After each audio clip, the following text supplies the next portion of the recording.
حضرت انس بن مالک رضی اللہ تعالیٰ عنہ ارشاد فرماتے ہیں کہ ہم نبی پاک علیہ السلام کی بارگاہ عالی مرتبت میں حاضر تھے۔ اچانک نبی پاک علیہ السلام نے مسکرانا شروع کیا، یہاں تک کہ میرے پیارے محبوب صلی اللہ تعالیٰ علیہ وسلم کے مقدس دانت مبارک ظاہر ہو گئے۔ اور صحابہ فرماتے ہیں جب حضور مسکراتے تو دانتوں سے ایسا نور نکلتا تھا کہ مسجد نبوی شریف کی دیواریں بھی روشن ہو جاتی تھی۔ حضور مسکرائے تو سیدنا عمر رضی اللہ تعالیٰ عنہ نے عرض کیا کہ یا رسول اللہ صلی اللہ تعالیٰ علیہ وسلم، میرے ماں باپ آپ پر قربان ہو، کس بات پر آپ ہنسے؟ تو نبی پاک صلی اللہ تعالیٰ علیہ وسلم نے فرمایا، میرے دو امتی قیامت کے دن اللہ کی بارگاہ میں کھڑے ہوں گے اور ان میں سے ایک عرض کرے گا، یا اللہ، اس میرے بھائی نے مجھ پر ظلم کیا تھا، میرے اوپر اس نے جبر کیا تھا، تو مجھے اپنا حق اس سے لے کر دیا جائے۔ تو حضور علیہ السلام فرماتے ہیں اللہ تعالیٰ اس شخص سے فرمائے گا کہ اپنے بھائی کو اس کا حق دو۔ عرض کرے گا، مالک میرے پاس تو اب کوئی نیکی بچی نہیں، کہاں سے حق دوں؟ تو اب وہ جو مدعی ہے، جو دعویٰ کر رہا ہے کہ میرا حق اس سے لے کے دیا جائے، وہ عرض کرے گا، مالک پھر میرے گناہ ہی اس پر ڈال دیے جائیں۔ حضور مسکرا رہے ہیں، جناب انس بن مالک فرماتے ہیں، لیکن اس بات پر آ کر حضور کی آنکھوں میں آنسو آ گئے۔ نبی کریم صلی اللہ تعالیٰ علیہ وسلم فرمانے لگے، وہ بڑا ہولناک دن ہوگا قیامت کا۔ لوگ اس دن تلاش کریں گے کہ کوئی ایسا شخص ہمیں ملے، ضرورت محسوس کریں گے کہ جو ہمارا بوجھ اٹھائے۔ اب وہ شخص عرض کرتا ہے، مالک میرے پاس تو کوئی نیکی نہیں ہے، اور یہ کہہ رہا ہے میرے گناہ ہی اس پر ڈال دیے جائیں۔ تو نبی پاک علیہ السلام فرماتے ہیں اللہ تعالیٰ اس مدعی سے فرمائے گا، ذرا سر تو اٹھا، جنت کی طرف تو دیکھ۔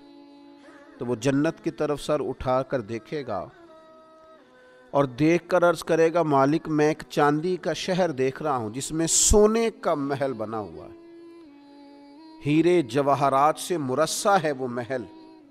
اے مالک، کون اس کا مالک بنے گا؟ یہ کس کو ملے گا؟ تو اللہ تعالیٰ فرمائے گا، جو اس کی قیمت ادا کرے۔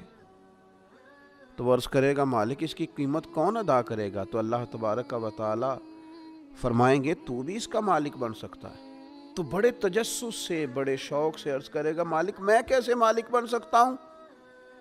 تو اللہ فرمائے گا، تو اپنے بھائی کو معاف کر دے، میں تجھے اس محل کا مالک بنا دیتا ہوں۔ کر دے معاف اپنے بھائی کو، درگزر کر اپنے بھائی سے، بھول جا اس کی خطاؤں کو، کچھ دیر کے لیے چھوڑ دے جو اس نے غلطیاں کی، تو معاف کر دے اسے، اور میں اس محل کا تجھے مالک بناتا ہوں۔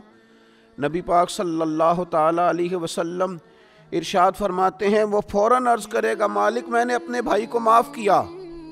تو اللہ تبارک و تعالیٰ ارشاد فرمائے گا، اس کا ہاتھ پکڑ اور پھر اسے جنت میں ساتھ لے جا۔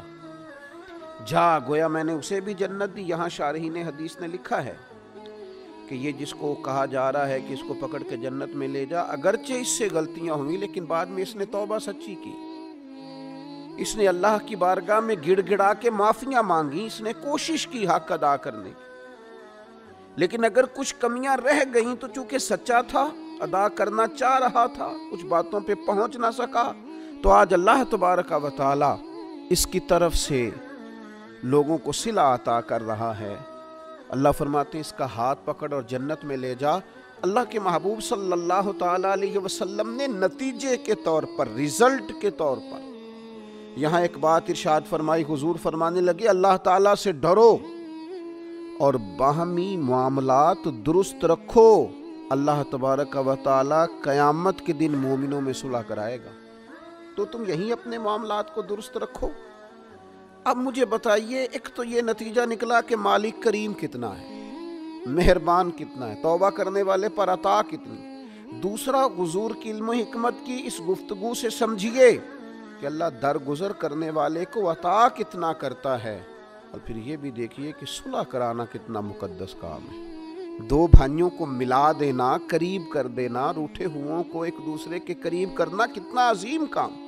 تو نبی پاک علیہ السلام کی اس خوبصورت بات سے، اس انتہائی معنی خیز حدیث سے اپنے لیے موتی حاصل کریں، دل کو بڑا کریں، سینے میں گنجائش پیدا کریں، اور اپنوں کے لیے درگزر کا دروازہ کھولیں۔ اللہ تعالیٰ سمجھنے کی توفیق عطا فرمائے۔